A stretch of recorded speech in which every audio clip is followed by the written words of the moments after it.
राजस्थान से सांसद हैं और बहुत ही भारी मन से आप लोगों के बीच आए हैं। बहुत ही भारी मन से, बहुत ही एक ऐसे हम लोग प्रदेश से आती हैं जो हमारे संस्कृति के लिए, महिला सुरक्षा के लिए, महिला सम्मान के लिए पूरे विश्व में प्रसिद्ध है। लेकिन आज राजस्थान की ये हालत हो रही है कि ऐसी घटनाएं सामने आ रही हैं, महिलाओं पे इतना ज्यादा अत्याचार हो रहा है कि हमारी महिलाएं घर पे भी सुरक्षित नहीं। आज ही भीलवाड़ा में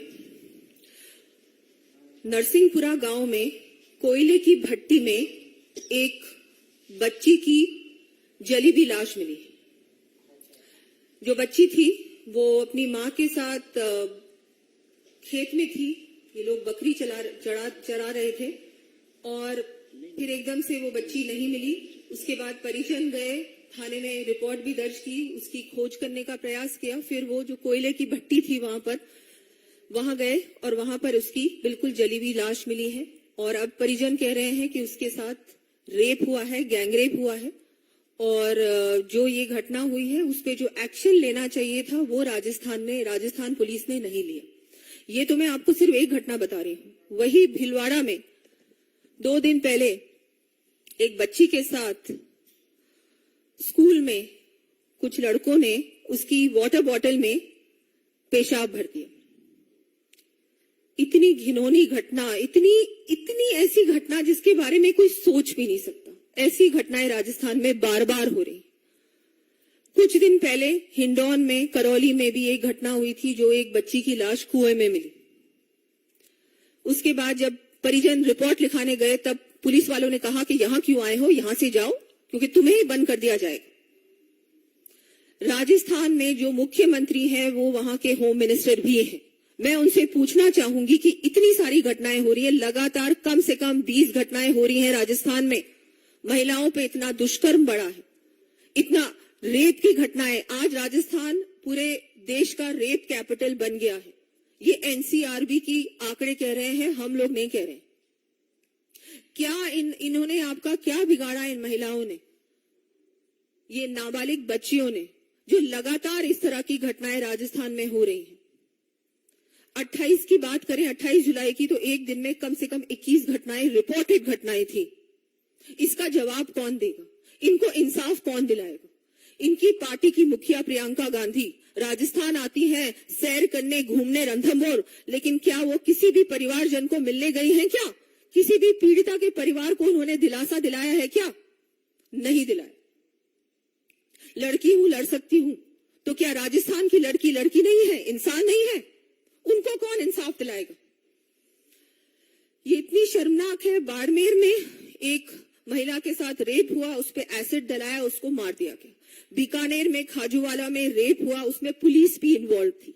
ऐसी घटनाएं मैं आपको कितनी बताऊंगी। अजमेर, जयपुर, अलवर, पाली, डूंगरपुर, हर जिले से कोई ना कोई घटना रोजाना सामने आ रही है और रुकने का नाम नहीं ले रहा। लगातार ये घटनाएं बढ़ती जा रही है। तो हम लोग आप लोगों के बीच आए हैं। हमारे पास और कोई समझ में नहीं आ रहा राजस्थान की महिला को कि वो कहां जाए। वहां के मुख्यमंत्री को अब सत्ता में रहने का अधिकार नहीं है। उनके मंत्री कहते हैं विधानसभा में कि ये तो राजस्थान है, ये मर्दों का प्रदेश है, इस तरह की घटना होना तो जायज है, और उस मंत्री को वो शाबाशी देते हैं। सब लोग हंसते हैं उनकी बात पे विधानसभा में। और दूसरी ओर एक और मंत्री जिनको उन्होंने निकाल दिया, वो कहते हैं कि मणिपुर की बात तो चलो ठीक है, लेकिन हमको हमारे गिरबान में झांकना चाहिए। उनको वो बर्खास्त कर देते हैं।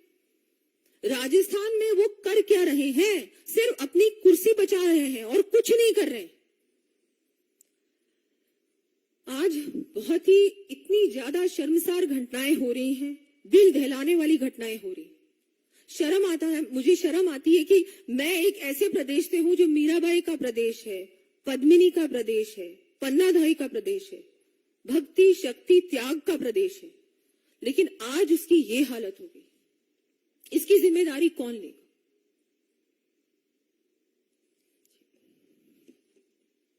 रंजीता जी से आग्रह है कि आप सबको संबोधित करें। नमस्कार।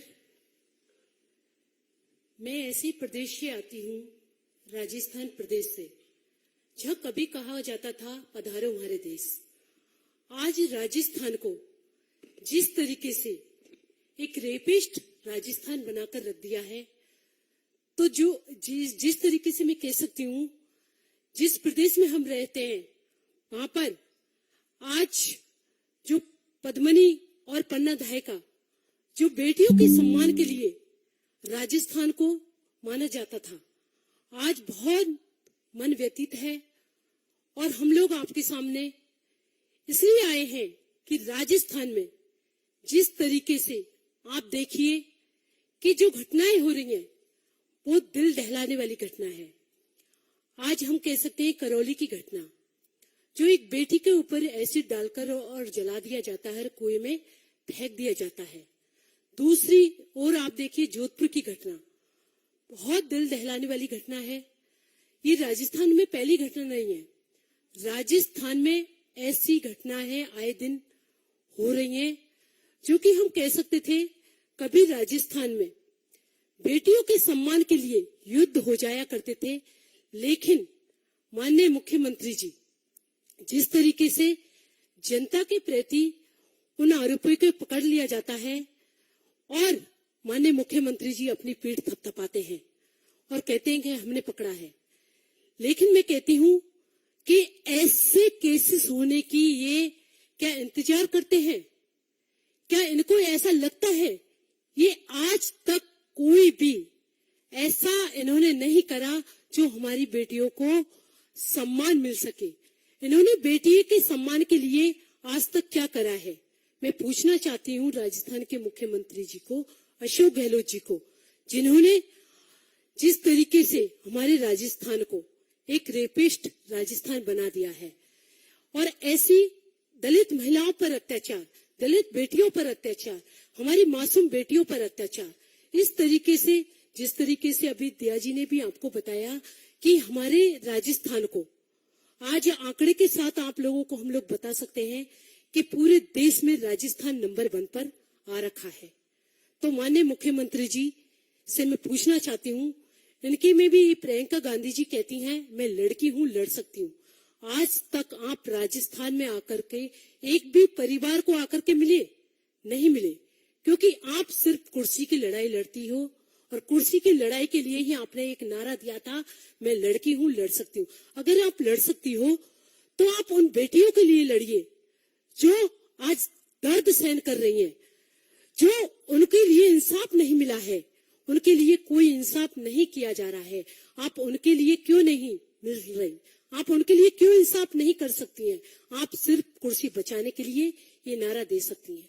और मैं कहना चाहती हूँ माननीय मुख्यमंत्री जी से, जिस तरीके से राजस्थान को रेपिस्ट बना रख दिया है, हमारी महिलाओं को जो इंसाफ नहीं दे सकते, उनको कोई अधिकार नहीं है कुर्सी पर बैठने का।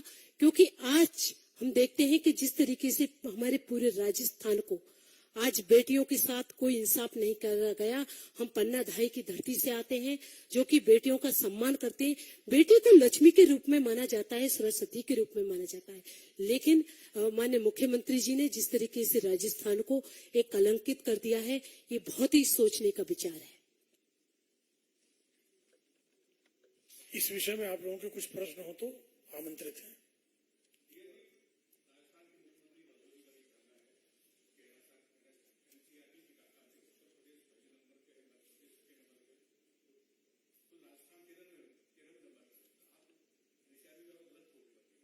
मैं आपको बताना चाहूंगी, उनके डेटा पता नहीं कहां से वो लेके आते हैं। हमारे पास भी एनसीआरबी की रिपोर्ट है जो अभी आपको, अगर आपको आवश्यकता है तो आपको दे दी जाएगी। 2021 की जो एनसीआरबी रिपोर्ट है उसमें राजस्थान रेप में सबसे आगे है और ये सब कुछ सामने है। उनको मुझे लगता है कि वो इतने बौखला गए हैं कि उनसे सिचुएशन संभल नहीं रही है, इसलिए वो ऐसी बातें कर रहे हैं। जी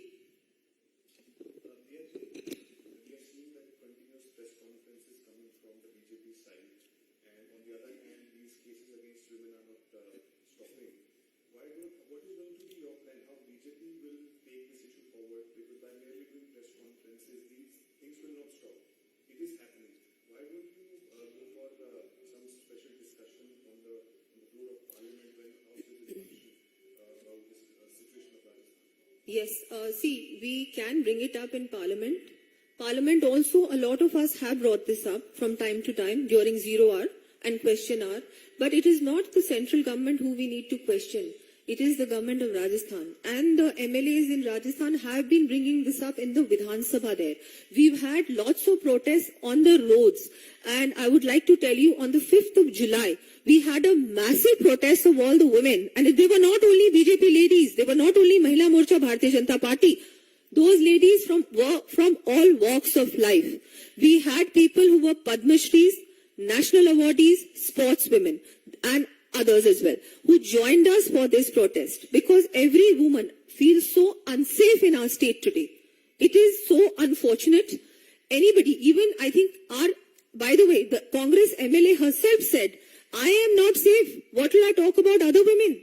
You would know that even our Honorable MP Ranjita ji had been attacked thrice, and now she has special security because of that. Nobody is safe in Rajasthan today. It is so sad.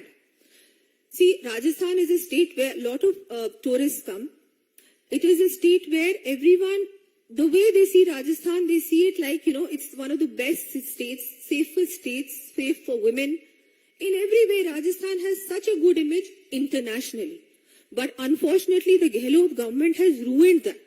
They have made it into महिला अत्याचार के लिए, महिला बलात्कार के लिए, महिलाओं की सुरक्षा के लिए राजस्थान नंबर 1 है. महिला घर से बाहर नहीं जा सकती. ये हालत है आज. It is so sad.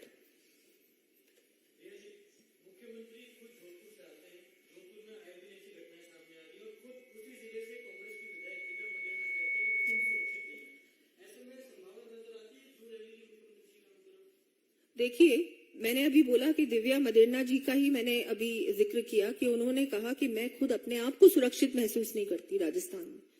बिल्कुल, जोधपुर में बहुत सारी घटनाएं जोधपुर से और जोधपुर संभाग से सामने आ रही हैं लगातार. बहुत दुख की बात है कि जिस क्षेत्र से वो बने हैं विधायक और उनका क्षेत्र है, वहां भी महिलाएं सुरक्षित नहीं है. देखिए, मैं उनको पूछना चाहूंगी, बहुत कुछ वो कर सकते हैं, लेकिन वो करने का प्रयास ही नहीं कर रहे. जो हमारी जब सरकार थी राजस्थान में, तब सीसीटीवीज थे, सैंक्शन थे, लेकिन अब ये सामने आ रहा है कि वो सीसीटीवीज लगे ही नहीं है. अगर आप जगह जगह पे महिलाओं के लिए सुरक्षा बढ़ाएंगे और पर्याप्त आपको जो इंतजाम करने चाहिए वो करेंगे, तो अपने आप इस तरह की घटनाएं नहीं होंगी. दूसरा, जो एक्शन समय पे लेना चाहिए राजस्थान सरकार को, वो कभी भी नहीं लिया जाता. उल्टा ये होता है कि अगर परिजन जाते हैं रिपोर्ट दर्ज करने, तो उनको ये कहा जाता है कि तुम लोग जाओ यहाँ से, नहीं तो तुम्हें ही बंद करके हम लोग जेल में बंद कर देंगे. बहुत बहुत धन्यवाद. धन्यवाद.